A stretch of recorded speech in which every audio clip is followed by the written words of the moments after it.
Okay, hi there. Welcome to a macroeconomic video to do with trade and protectionism. And in this revision video, we're going to look at the issue of import dumping and the response of countries who claim to have been affected via retaliatory anti-dumping duties.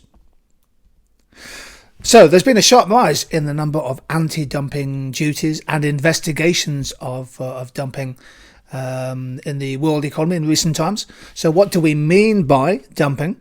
Well, import dumping happens when firms, exporters, sell their products at below average cost or below their normal prices in the home market. The former implies predatory pricing, which is illegal. And oftentimes dumping is part financed by maybe a national government offering quite generous subsidies to exporters. So import dumping essentially happens when businesses sell significant volumes, significant quantities of products abroad in overseas markets at below production cost or significantly below the price they would normally sell in their home market. Oftentimes they're trying to gain market share and achieve a competitive advantage. Complaints against dumping normally come from industries directly affected and often reflect their own sectional interests.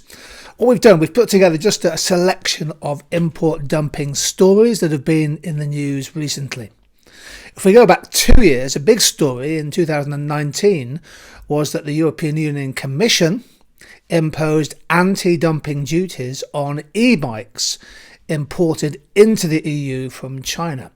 European manufacturers of e-bikes had complained that Chinese producers had benefited from unfair subsidies that allowed them essentially to flood the EU market.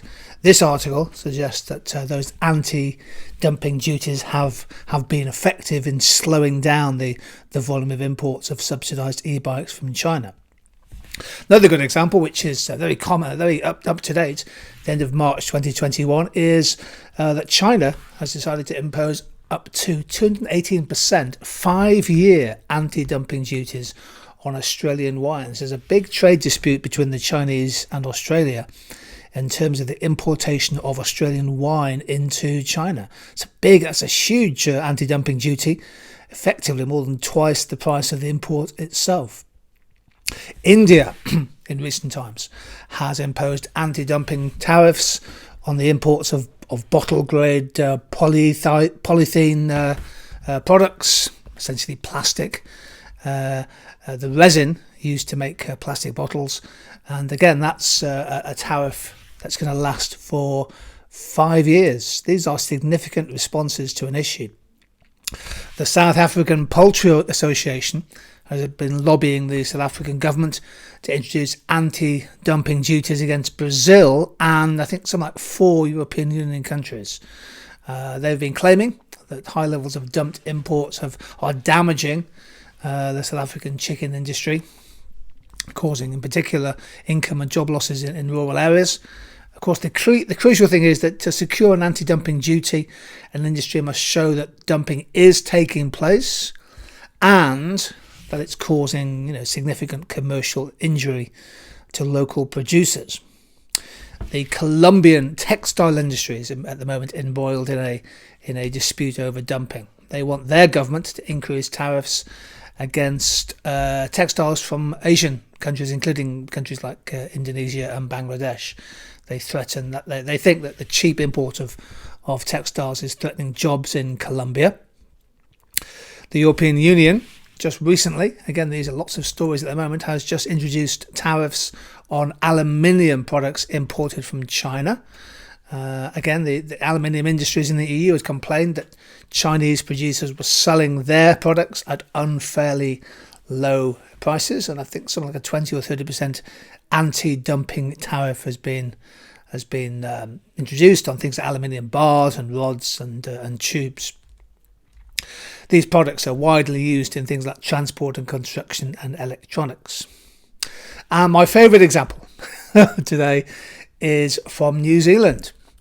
New Zealand producers are looking for their government to protect potato farmers in New Zealand from what is claimed to be an influx of subsidised dumped frozen chips grown and processed in the EU. Of course, there's been a big fall in demand for for chips and things, with this sort of decline of tourism and fewer people going and getting takeaways. The New Zealand potato farmers argue that their locally grown potato chips are being undercut by cheap imports from the EU.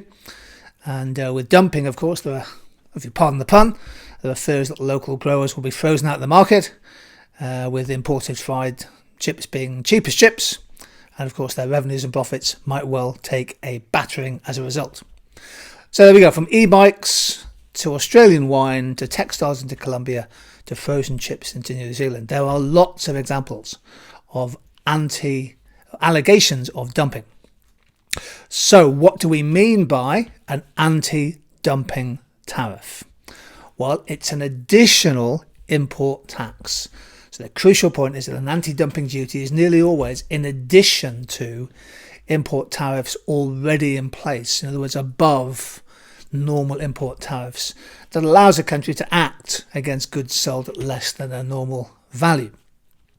Indeed, the World Trade Organization, the WTO, allows a government to act against dumping where there is evidence of a genuine material commercial injury to the competing domestic sector. In many cases, the duties imposed, as we've seen, 214% from China.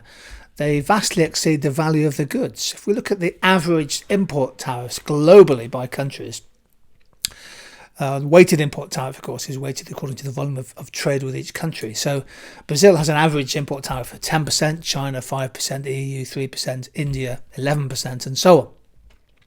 Tariffs tend to be a bit higher with agricultural goods, for example. But anti-dumping duties are nearly always significantly higher than this. And of course, they're on top of an existing tariff. Worth bearing in mind. Now, the classic import tariff diagram can and should be used when you're answering an assessment question on dumping. So you just basically take the product, whatever it is. In this case, I think it's rice. And a country might decide that dumped rice is affecting their local growers, their local farmers, and they may well introduce a tariff on rice. So just make sure you've got that tariff diagram well understood, you've practiced it, and you can show, for example, the impact on price and domestic supply and demand, and also on consumer welfare. Always a good way of answering questions. Let's finish with some evaluation points on anti-dumping duties.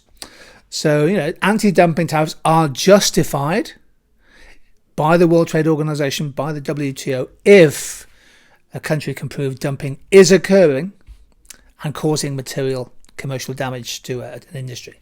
But this is easier said than done. First of all, it may be hard to measure the normal price at which a country sells for their domestic market. That information may not necessarily be readily available.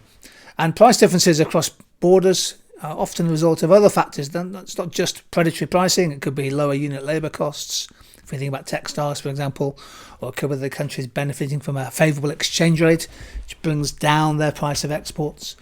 And indeed, issues such as labour standards in the exporting country might also be considered as important as price variations. The equitable nature of trade, the nature of trade agreements isn't just purely a function of relative prices. It's also quite difficult to assess accurately, specifically, the scale of the so-called material injury caused by import dumping. And are industries being genuinely affected by dumping? What is the scale of potential job losses, etc.? How big are the subsidies from the exporting countries? These things are sometimes quite hard to detect easily. Two more points. Anti-dumping tariffs could hit other industries. So if you impose a duty, for example, on dumped steel to try and protect your steel makers, of course, there's a potential unintended consequence. It increases the cost for car makers and construction companies. Their costs will go up if they no longer have access to that cheap steel. And anti-dumping tariffs, clearly, if you think back to the diagram, they can raise prices for consumers. So you have to think about the impact on household budgets and inflation. And oftentimes tariffs have a regressive effect on people's incomes. And one country imposing an anti-dumping tariff may invite, of course, retaliatory action by countries affected. So the big risk is you get locked into a trade war which in many ways can be damaging to both countries. And you can use your game theory, the prisoner's dilemma in particular, to model the risks of a trade war. Yeah, people who argue against anti-dumping duties claim that these tariffs distort the market, and it's often difficult for the government to determine what is actually a fair market price for any good or service. So, to impose an anti-dumping duty, WTO member countries must prove that dumping has occurred. The number of dumping allegations has grown in recent years, so this is a cause of trade disputes and protectionist responses that's well worth having in your economics notes ahead of assignments. Thank you for joining in this video. Take care and see you all soon.